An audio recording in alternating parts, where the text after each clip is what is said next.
শারদীয় উৎসবে 16 নম্বর ওয়ার্ডে বেদবোনায় বস্ত্র বিতরণ বাসির আলীর। শারদীয় উৎসবকে ঘিরে ধুলিয়ানের বিশিষ্ট সমাজসেবী বাসির আলীর উদ্যোগে বস্ত্র বিতরণ কর্মসূচির আয়োজন করা হলো শামশেরগঞ্জের 16 নম্বর ওয়ার্ডের বেদবোনা এলাকায়। সোমবার সন্ধ্যায় আনুষ্ঠানিকভাবে বেদবোনা গ্রামে পুজোর উপহার তুলে দেন তিনি। শারদীয় উচ্ছ্বাসে মেতে উঠেছে ধুলিয়ান শহর। সোমবার সন্ধ্যায় অনুষ্ঠিত এই কর্মসূচিতে প্রায় 500 জন মহিলার হাতে শাড়ি তুলে দেন তিনি। শুধু উৎসবের সময় নয়, সারা বছর ধরে বিভিন্ন সামাজিক কর্মকাণ্ডে নিজেকে নিয়োজিত রাখেন বাসির আলী। বাসির আলী জানান, বেদবোনায় আজ কিছু শাড়ি দেওয়া হলেও পালপাড়া সহ বিভিন্ন এলাকায় আগামীকালকে বস্ত্র বিতরণ করা হবে। তার এই মানবিক উদ্যোগকে সাধুবাদ জানিয়েছেন এলাকার মানুষজন।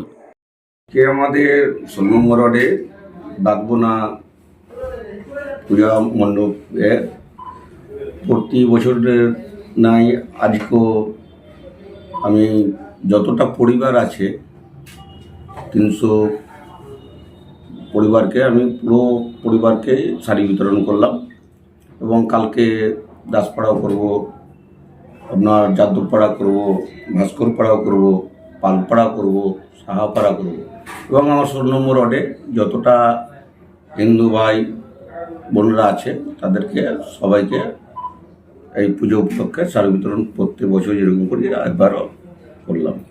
এবার গোটা গ্রাম মিলিয়ে আপনার 478টা পরিবার আছে। 478টা পরিবারকে দেওয়ার পরিকল্পনা রেখেছি এবং করছি প্রতি বছর।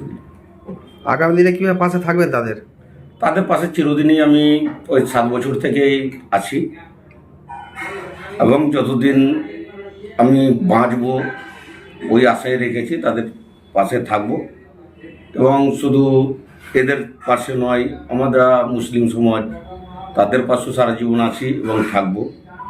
মানুষের যাতে যত কাজ আছে আমার কাছে যতটা সামর্থ্য অনুযায়ী চিরদিন যাতে সব কিছু করতে পারি আল্লাহর কাছে এবং উপরওয়ালার কাছে এই দোয়াটা চাইছি এবং আপনারা সবারই কাছে এই দোয়া চাইছি যাতে আমি সারা জীবনে এটা করতে পারি। আপনার নাম? মোহাম্মদ বাসির আলী।